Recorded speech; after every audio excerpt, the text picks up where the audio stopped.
मुंहिंजा प्यारा देशवासियों नमस्कार। ॿ ॾींहं अॻु जूं हैरत अंगेज़ तस्वीरूं कुझु यादगार पल हाणे बि मुंहिंजे अखियुनि अॻियां आहिनि। तंहिं करे मां मन की बात प्रोग्राम जी शुरूआति इन्हनि लम्हनि सां थो कयां। टोक्यो ओलंपिक्स में भारतीय रांदीगरनि खे तिरंगो खणी हलंदो ॾिसी करे न फ़क़ति मां पर पूरो मुल्क उत्साह सां भरिजी वियो आहे। पूरो मुल्क हिकु थी करे पंहिंजे इन्हनि रांदीगरनि खे चयो आहे विजयी भव विजयी भव। जॾहिं इहे रांदीगर भारत मां विया त मूंखे साणनि ॻाल्हाइण जो मौक़ो मिलियो, संदनि बारे में ॼाण हासिलु कई ऐं देश खे ॿुधाइण जो वझ मिलियो आहे। इहे रांदीगर पंहिंजे ज़िंदगियुनि में घणनि ई ललकारनि जो मुक़ाबिलो कंदे अॼु इन्हीअ मुक़ाम ते पहुता आहिनि। अॼु संदनि वटि तव्हांजे प्यार ऐं हिमायत जी ताक़त आहे। तंहिं करे अचो त गॾिजी करे सभिनी रांदीगरनि खे शुभकामनाऊं ॾियूं ऐं संदनि हिमत वधायूं। सोशल मीडिया ते ओलंपिक रांदियुनि जे सपोर्ट लाइ असांजी विक्ट्री पंच कैंपेन शुरू थी चुकी आहे। तव्हां बि पंहिंजी टीम सां गॾिजी पंहिंजो विक्ट्री पंच शेयर करियो, भारत लाइ चेयर करियो। साथियो, जेके देश लाइ तिरंगो खणंदा आहिनि उन्हनि जी इज़त में जज़्बातनि सां भरिजी वञणु कुदरती आहे। देशभक्ति जी इहा भावना असां सभिनी खे ॻंढे थी। सुभाणे यानी कि 26 जुलाई ते कारगिल विजय दिवस पिणु आहे। कारगिल जी लड़ाई भारतीय फ़ौजनि जे बहादुरीअ ऐं सब्र जो अहिड़ो मिसाल आहे जंहिंखे पूरी दुनिया ॾिठो आहे। हिन भेरे इहो फ़ख्र वारो ॾींहुं पिणु अमृत महोत्सव मंझि मल्हायो वेंदो। तंहिं करे इहो ॾींहुं वधीक माना रखे थो। मां चाहींदुसि त तव्हां कारगिल जे उत्साह भरींदड़ दास्तान ज़रूरु पढ़ो। कारगिल जे बहादुरनि खे असां सभई प्रणाम था करियूं। साथियो, हिन भेरे देश 15 अगस्त ते पंहिंजे आज़ादीअ जे 75 सालनि में दाख़िल थी रहियो आहे। इहा असांजी वॾी ख़ुशनसीबी आहे जो जंहिं आज़ादीअ लाइ देश सदियुनि ताईं इंतज़ारु कयो तंहिंजी 75 सालगिरह जा असां गवाह बणिजी रहिया आहियूं। तव्हांखे यादि हूंदो त आज़ादी जा 75 साल मल्हाइण लाइ 12 मार्च ते बापू जी साबरमती आश्रम खां अमृत महोत्सव जी शुरूआति थी हुई। इन ॾींहं ते बापू जी डांडी यात्रा खे पिणु ॿीहर ज़िंदा कयो वियो। तॾहिं खां वठी करे जम्मू कश्मीर खां वठी करे पुडुचेरी ताईं, गुजरात खां वठी करे उत्तर ओभर ताईं देश भर में अमृत महोत्सव सां जुड़ियल प्रोग्राम हली रहिया आहिनि।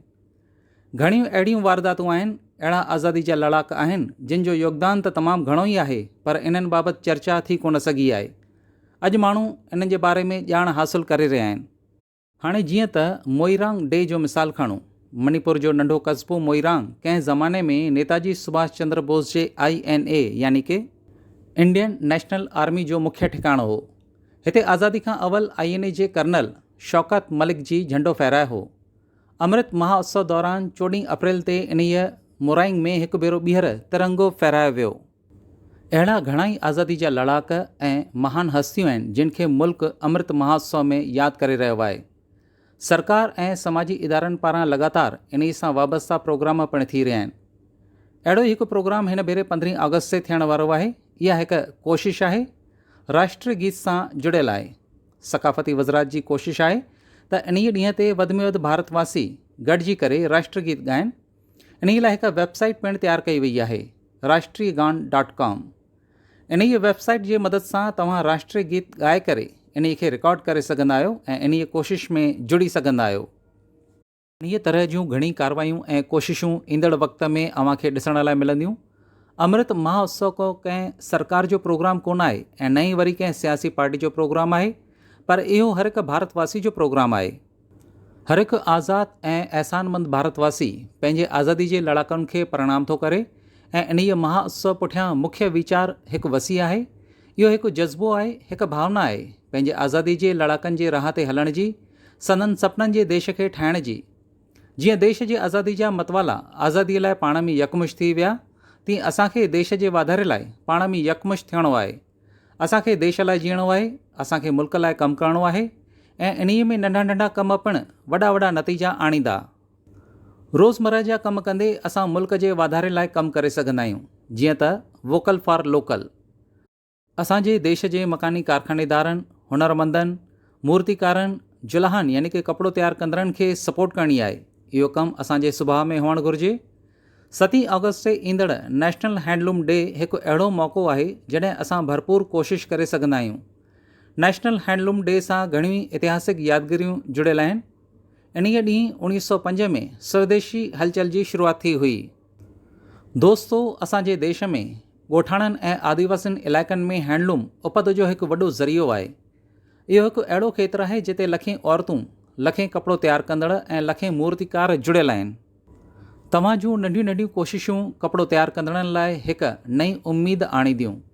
तव्हां पाण कानका ख़रीदारी ज़रूरु करियो ऐं पंहिंजी ॻाल्हि ॿियनि खे पिणु ॿुधायो। ऐं जॾहिं असां आज़ादी जा 75 साल मल्हाए रहिया आहियूं त एतिरो कमु करणु त असांजी ज़िम्मेवारी आहे। तव्हां ॾिठो हूंदो त साल 2014 खां पोइ मन की बात प्रोग्राम में असां अक्सर खादीअ बाबति ॻाल्हियूं कंदा आहियूं। इहो सभु अवां जूं कोशिशूं आहिनि जो मुल्क भर में खादी जो विकिरो तमामु ई घणा दफ़ा वधी वियो आहे।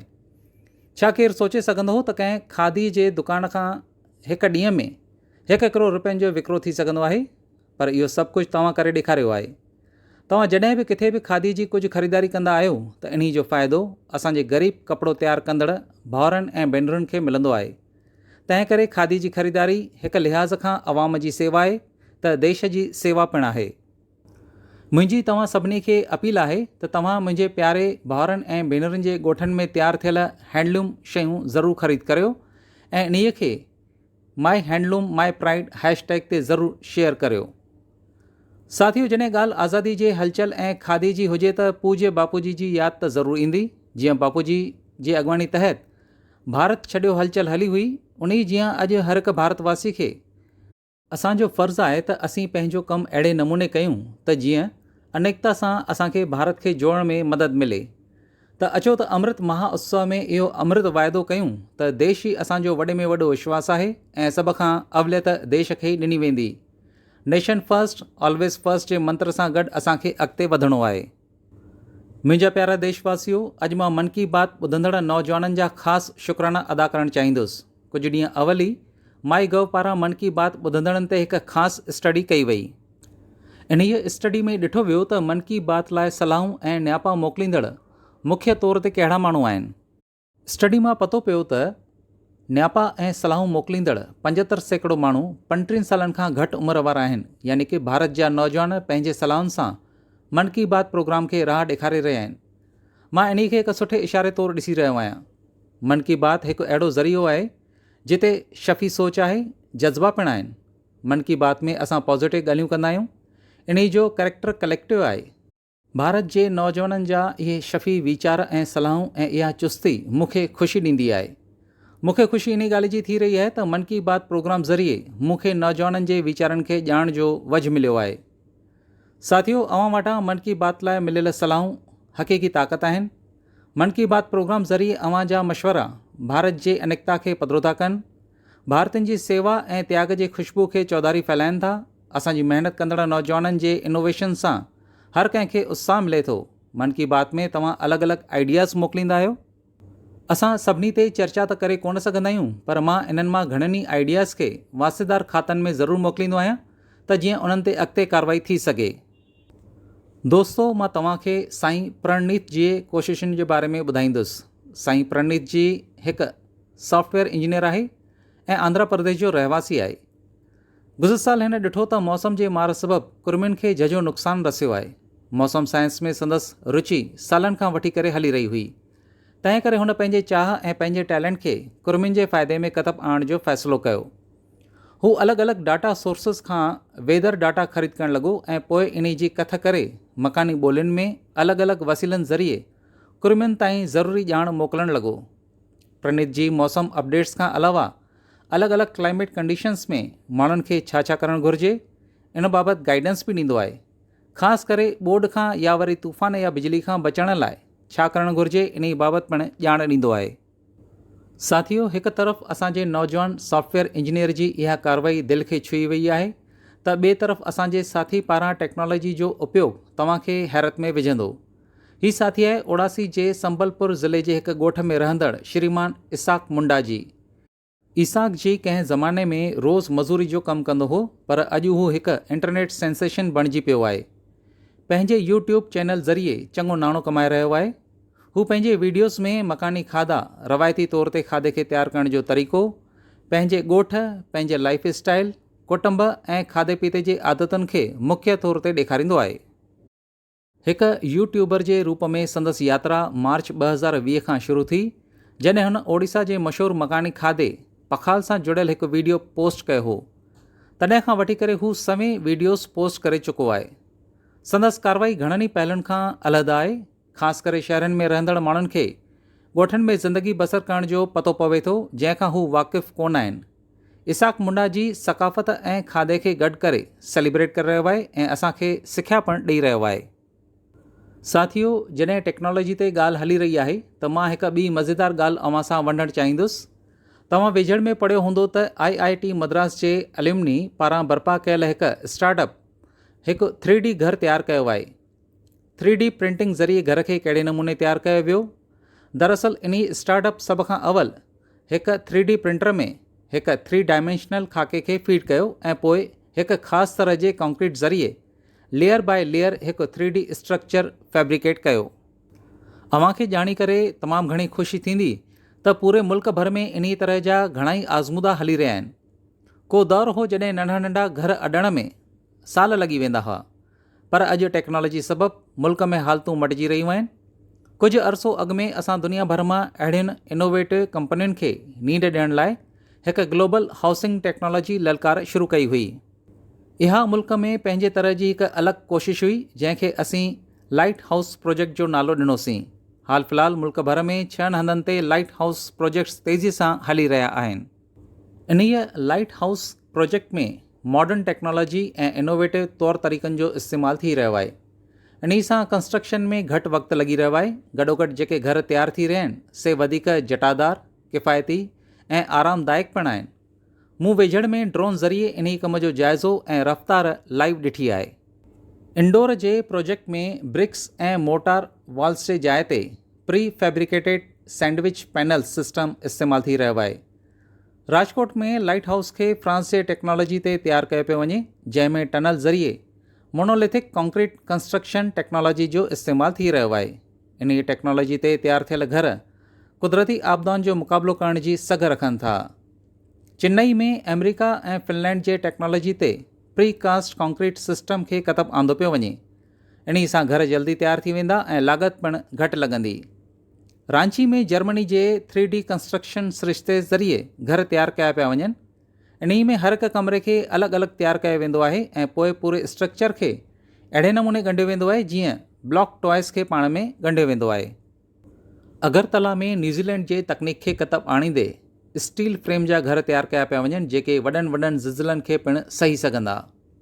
लखनऊ में कैनेडा जी टेक्नोलॉजी इस्तेमालु कई पई वञे। इन में प्लास्टर ऐं पेंट जी घुर्ज कोन आहे ऐं घरनि खे जल्दी अॾण लाइ अॻिमी भितियुनि खे तयारु कयो पियो वञे।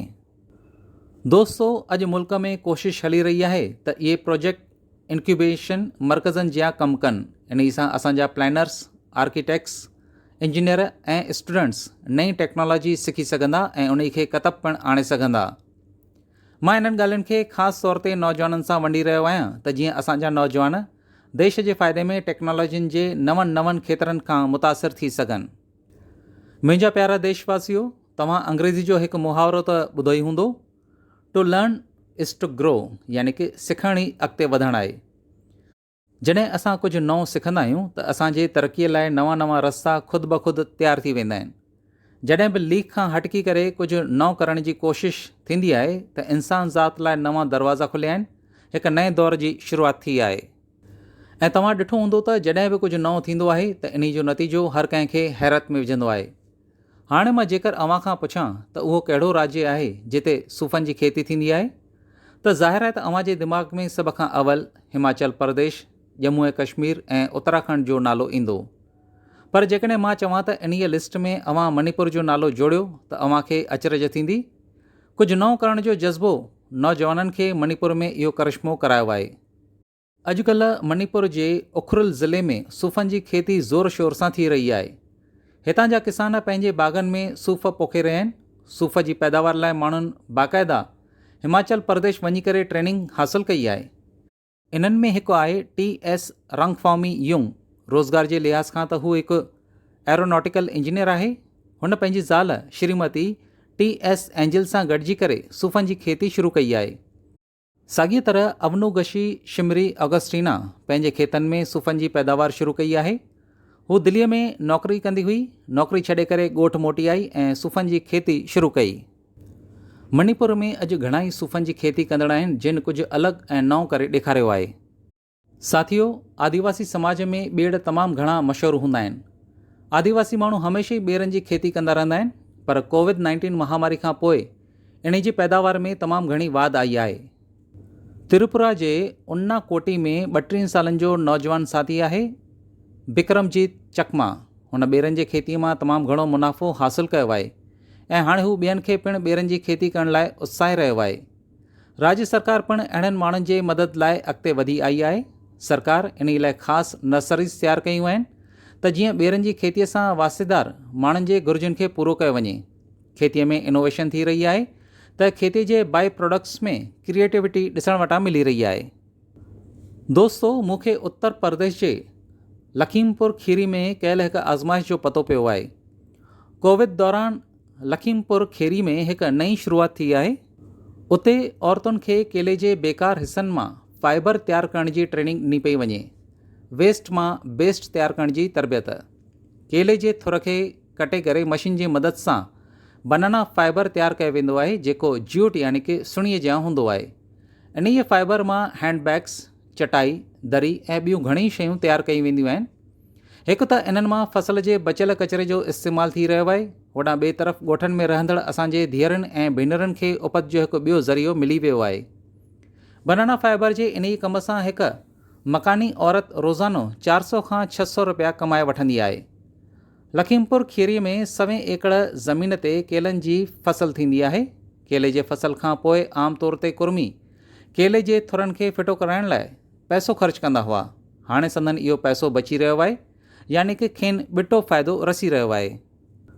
साथियो, हिकु तरफ़ त बनाना फाइबर मां शयूं तयारु कयूं पियूं वञनि त ॿिए तरफ़ केले जे अटे मां डोसा ऐं गुलाब जामुन जहिड़ा स्वादी ऐं लज़ीज़ खाधा तयारु कया पिया वञनि। कर्नाटका जे उत्तर कन्नड़ ऐं ॾखण कन्नड़ ज़िलनि में औरतूं इहो अजूबो करे रहियूं आहिनि। इहा शुरूआति पिणु कोरोना दौर में थी आहे। इन्हनि औरतुनि न फ़क़ति केले जे अटे मां डोसा ऐं गुलाब जामुन तयारु कया आहिनि, पर इन्हनि जे तस्वीरुनि खे सोशल मीडिया ते शेयर पिणु कयो आहे। हाणे वधीक माण्हुनि खे केले जे अटे बाबति ॼाण थी रही आहे त इन जी डिमांड पिणु वधी वई आहे, त औरतुनि जी उपत पिणु वधी वई आहे। लखीमपुर खीरी जा हितां जूं औरतूं पिणु इनोवेटिव्स आइडियाज़ जी अॻवानी करे रहियूं आहिनि। दोस्तो, अहिड़ा मिसाल ज़िंदगीअ में कुझु नओं करण जो उत्साह फूकींदा आहिनि। तव्हांजे आसे पासे पिणु अहिड़ा घणा ई माण्हू हूंदा। जॾहिं बि तव्हांजो परिवार पाण में ॻाल्हियूं करे त इन्हनि खे पिणु पंहिंजे ॻाल्हियुनि जो हिसो बणायो। कॾहिं कॾहिं वक़्तु कढी करे ॿारनि सां गॾिजी वञो ऐं अहिड़ियुनि कोशिशुनि खे ॾिसी अचो, ऐं जेकॾहिं मौक़ो मिले त कुझु नओं करे ॾेखारियो। ऐं हा, जेकॾहिं इहो सभु कुझु अव्हां मूंसां नमो ऐप ते शेयर कंदा त मूंखे तमामु घणी ख़ुशी थींदी। मुंहिंजा प्यारा देशवासियो, असांजे संस्कृत ग्रंथनि में हिकु श्लोक आहे, आत्मा थरम जीवे लोके अस्मन को न जीवत मानव परम परोपकाराथारम यो जीवत स जीवत। माना आहे त संसार में हर को ज़िंदगी जीअंदो आहे, पर हक़ीक़त में उहो ई माण्हू ज़िंदगी जीअंदो आहे जेको ख़ैरात करण लाइ ज़िंदा रहंदो आहे। भारत माता जे पुटनि ऐं धीअरुनि जे परोपकार जूं ॻाल्हियूं इहा ई त आहे मन की बात। अॼु कुझु अहिड़ियुनि साथियुनि बाबति ॿुधाईंदासीं। हिकु साथी चंडीगढ़ जो आहे। चंडीगढ़ में मां कुझु साल रही चुको आहियां। हिते रहंदड़ माण्हू पिणु दिलदार आहिनि, ऐं हा, जेकॾहिं अव्हां खाइण जा शौक़ीन आहियो त हिते अव्हांखे ज़रूरु मज़ो ईंदो। चंडीगढ़ जे सेक्टर 29 में संजय राणा जी हिकु फूड स्टॉल हलाईंदो आहे ऐं साइकिल ते छोले भटूरे विकिणंदो आहे। हिकु ॾींहुं संदसि धीअ रिधिमा ऐं भाइटीअ रिया हिकु सलाह खेसि ॾिनी। ॿिन्ही खेसि कोविड वैक्सीन हणाईंदड़ खे मुफ़्त में छोले भटूरे खाराइण लाइ चयो। हू इन ई कम लाइ यकदमि ख़ुशी ख़ुशी तयारु थी वियो ऐं हुन इहा नई आज़माइश शुरू करे छॾी। संजय राणा जी जा छोला भटूरा मुफ़्त में खाइण लाइ अव्हांखे ॾेखारिणो पवंदो त अव्हां उन ई ॾींहं ते वैक्सीन हणाई आहे। वैक्सीन जो मैसेज ॾेखारण सां हू तव्हांखे ज़ाइक़ेदार छोला भटूरा ॾींदो। चवंदा आहिनि त समाज जे भले लाइ पैसे खां वधीक अव्हां जी सेवा जज़्बे जी वधीक घुर्ज हूंदी आहे। असांजा संजय भाउ इन चवणे खे सही साबित करे रहिया आहिनि। दोस्तो, अहिड़े हिकु ॿिए कम जी ॻाल्हि कंदुसि। हीउ कमु थी रहियो आहे तमिलनाडु जे नीलगिरी में। उते राधिका शास्त्री हिकु एम्बुरिक्स प्रोजेक्ट जी शुरूआति कई आहे। इन ई कम जो मक़सदु आहे पहाड़ी इलाइक़नि में मरीज़नि जे इलाज लाइ सवली आमदरफ़त मैसर कराइणु। राधिका कुन्नूर में हिकु कैफ़े हलाईंदी आहे। हुन पंहिंजे साथियुनि सां गॾिजी करे एम्बुरिक्स लाइ फंड्स कठा कया। नीलगिरी पहाड़ियुनि ते अॼु 6 एम्बुरिक्स सेवा में आहिनि ऐं ॾुराहनि हंधनि ते मरीज़नि खे इमरजेंसी में कतब अची रहियूं आहिनि। एम्ब्रुक्स में stretcher, oxygen cylinder, first aid box जहिड़ियुनि शयुनि जी सहूलियत मैसर आहे। साथियो, संजय जी हुजे या राधिका जी, इन्हनि मिसालनि मां पतो पइजी रहियो आहे त असां पंहिंजो वापारु नौकरी कंदे समाज जे कल्याण लाइ कमु करे सघंदा आहियूं। दोस्तो, कुझु ॾींहं अवल हिकु अलॻि इंट्रस्टिंग ऐं घणो ई इमोशनल इवेंट थियो, जंहिंसां भारत जॉर्जिया जी दोस्ती वधीक मज़बूत थी वई। इन ई कार्रवाई तहत भारत सेंट क्वीन केटेवान जे होली रिलिक्स यानी कि पवित्र यादगार निशानियुनि खे जॉर्जिया जी सरकार ऐं उतां जे अवाम खे सौंपियो आहे। इन ई कम लाइ असांजो परॾेही वज़ीर पाण ख़ुदि उते वियो हो। तमामु ई घणो जज़्बाती माहौल हो। उन ई वाक़े में जॉर्जिया जो राष्ट्रपति, प्रधानमंत्री, घणा ई धर्मगुरु ऐं वॾी तादाद में जॉर्जिया वासी मौजूदु हुआ। इन्हीअ प्रोग्राम में भारत जे साराह में जेके लफ़्ज़ चया विया से तमामु ई घणा यादगार आहिनि। इन्हीअ हिकु वाक़े ॿिन्ही मुल्कनि खां अलावा गोवा ऐं जॉर्जिया मंझि रिश्तनि खे वधीक पुख़्तो कयो आहे। इन जो कारण आहे सेंट क्वीन केटेवान जूं इहे पवित्र यादगार निशानियूं गोवा जे सेंट ऑगस्टाइन चर्च में मिलियूं हुयूं। साथियो, तव्हां जे मन में ख़्यालु ईंदो त इहो सभु कुझु छा आहे, इहो कॾहिं ऐं कीअं थियो। दरहक़ीक़त इहा अॼु खां 400-500 साल अॻु जी ॻाल्हि आहे। क्वीन केटेवान जॉर्जिया जे शाही राज परिवार जी धीअ हुई। 10 सालनि जे क़ैद खां पोइ हू 1624 ईस्वी में शहीद थी वई। हिकु क़दीम पोर्चुगीज़ दस्तावेज़ मुताबिक़ सेंट क्वीन केटेवान जे अस्थियूं तिन खे पुराणे गोवा जे सेंट ऑगस्टिन कन्वेंट में रखियो वियो, पर लंबे अरसे ताईं इहो मञियो पियो वियो त गोवा में दफ़न कयल संदसि निशानियूं 1930 जे ज़िलज़िले में गुम थी वयूं। भारत सरकार ऐं जॉर्जिया जा तारीख़ नवीस, रिसर्चर्स, आर्कियोलॉजिस्ट ऐं जॉर्जियन चर्च जे तमामु घणियुनि कोशिशुनि खां पोइ साल 2005 में संदसि पवित्र निशानियुनि खे ॻोल्हण में कामयाबी हासिल थी। इहो मौज़ू जॉर्जिया वासियुनि लाइ तमामु घणो जज़्बाती आहे। तंहिं करे भारत सरकार संदनि इतिहासिक, मज़हबी ऐं रूहानी जज़्बातनि खे ध्यान में रखंदे इन्हनि निशानियुनि जो कुझु हिसो जॉर्जिया वासियुनि खे सौंपण जो फ़ैसिलो कयो। भारत ऐं जॉर्जिया जे गॾियल इतिहास जे इन्हीअ अनमोल ख़ज़ाने खे संभाले रखण लाइ मां गोवा वासियुनि जा दिलि सां शुक्राना अदा थो कयां। गोवा घणनि ई रूहानी हेरिटेज जी ज़मीन रही आहे। सेंट ऑगस्टिन चर्च यूनेस्को जे वर्ल्ड हेरिटेज साइट चर्चिस ऐं कन्वेंट्स ऑफ गोवा जो हिकु हिसो आहे। मुंहिंजा प्यारा देशवासियो, मां हाणे तव्हांखे जॉर्जिया मां सिधो सिंगापुर थो वठी हलां, जिते हिन महीने जे शुरू धारे हिकु फ़ख्र वारो वाक़ियो थियो आहे। सिंगापुर जे प्रधानमंत्री ऐं मुंहिंजे दोस्त ली सीन लूंग वेझड़ में रिनोवेट थियल स्लाट रोड गुरुद्वारे जो मुहूर्त कयो। हुन सिखनि जी रवायती पगड़ी पिणु पाती। हीउ गुरुद्वारो 100 साल पहिरीं ठहियो आहे ऐं भाई महाराज सिंह खे अर्पण कयल हिकु यादगार पिणु आहे। भाई महाराज सिंह जी भारत जी आज़ादी में हिसो वरितो ऐं जॾहिं आज़ादी जा 75 साल मल्हाए रहिया आहियूं त इहे वाक़िया वधीक उत्साह ॾींदड़ बणिजनि था। ॿिन्ही मुल्कनि जे विच में पीपल टू पीपल कॉन्टेक्ट्स ऐं मज़बूती अहिड़ियुनि कारवायुनि सां ई मिलंदी आहे।